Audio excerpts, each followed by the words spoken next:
My whole life, I've been bad at finishing projects. This is a painting I never finished for an art class I took. This is a list of online courses I've started and never finished. I've been meaning to hang up this mirror for months. I wanted to get better at finishing what I started. So over the years, I've done a lot of reading and I've tried every technique under the sun. Today, I want to share with you what I've learned about finishing what you started. First, we'll learn about why we struggle to finish our work. Then, we'll take a look at some techniques that have worked for me. Finally, we'll learn a counterintuitive technique for finishing more projects. Hi, I'm James, and on this channel, I help curious people like you become more productive without turning into a robot. Although I'm not naturally inclined to finish my projects, I knew something needed to change. To the recipient of your work, 90% done is the same as 0% done. Imagine going to a fancy Michelin star restaurant. You're all dressed up in something nice, you bring a hot date, you're excited for the meal. You order a nice bottle of red and an appetizer to start. But half an hour later, the chef comes out to you and says, "Hi, your appetizer is 90% done." That's close enough, right? I was procrastinating a bit today, so I didn't feel like finishing your appetizer. Sorry, I guess. How would you feel? In my mind, getting to 90% done and stopping is worse than not starting at all. You end up with 90% of a project taking up space, whether that's physical space, whether it's digital clutter in your digital library, or even if everything is in your head, that's still 90% of a project taking up brain cycles. Finishing projects is so important. We all start projects because we want to learn something. We want to make a change. We want to become a better version of ourselves. So why on earth do we struggle to finish these things? If you've ever made something, you've encountered resistance. In Steven Pressfield's book, The War of Art, he explores this idea of resistance. Resistance is this urge to procrastinate, to wait, to delay, to not do the thing you set out to do. This resistance doesn't manifest from tiny little elves sabotaging your projects. It comes from within. Our self-doubt and perfectionism both manifest as procrastination. And unfortunately for us, resistance gets stronger at the finish line. The closer we get to our goal, the more resistance rears its ugly head and tries to stop us. Delivering a project exposes us to our deepest fears. One of our most primal fears is to be rejected socially. So when we put a project out into the world, we're putting a bit of ourselves out there. What if my friends see this video and they don't like it? What if my coworkers think my work is trash? Or worst of all, what if no one cares? Another internal factor that holds us back is perfectionism. By using perfectionism as an excuse, we're allowed to not ship our project. We say to ourselves, "It's not ready yet. It needs a few more tweaks." And we hide behind the excuse of our artistic vision not quite being met. But part of being an artist, part of being a good employee, is shipping projects, getting the reps in. And part of that process is finishing our work. These internal fears of self-doubt and perfectionism both manifest as procrastination.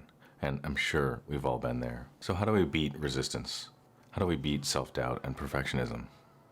I want to talk about 5 techniques that have worked for me. Technique 1 is to get clear, get clarity. Why am I producing this?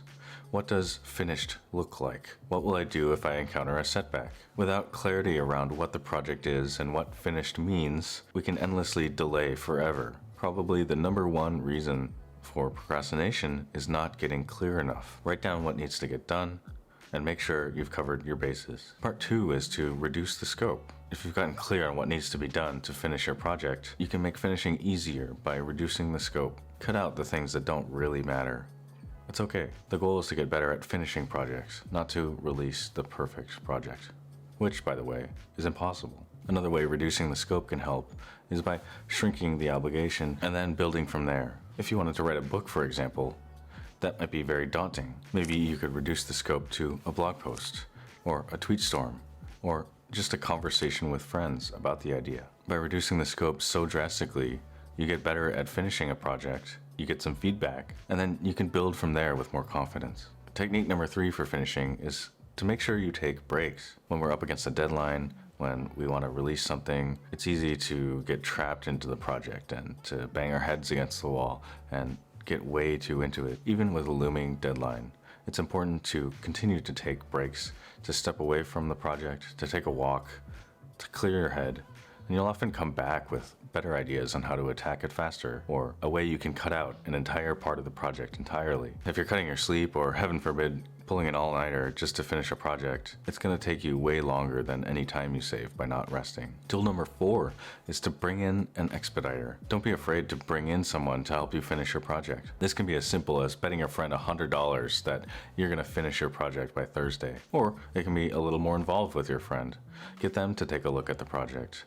Get them to see if what you've set out to do is clear. An external look at what you're doing might help you reduce the scope even more. And our 5th technique is to learn to accept the fear. The fear of finishing never truly goes away.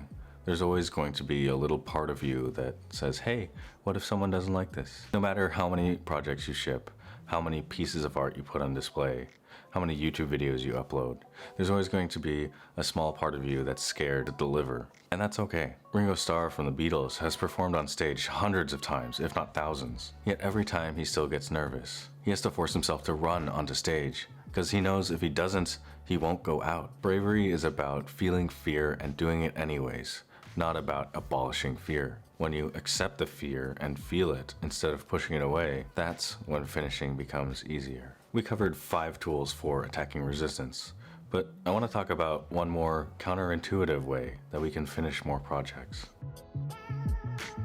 When I started this video, I gave the metaphor of a chef delivering a dish to a customer, but actually not all of our projects are like this.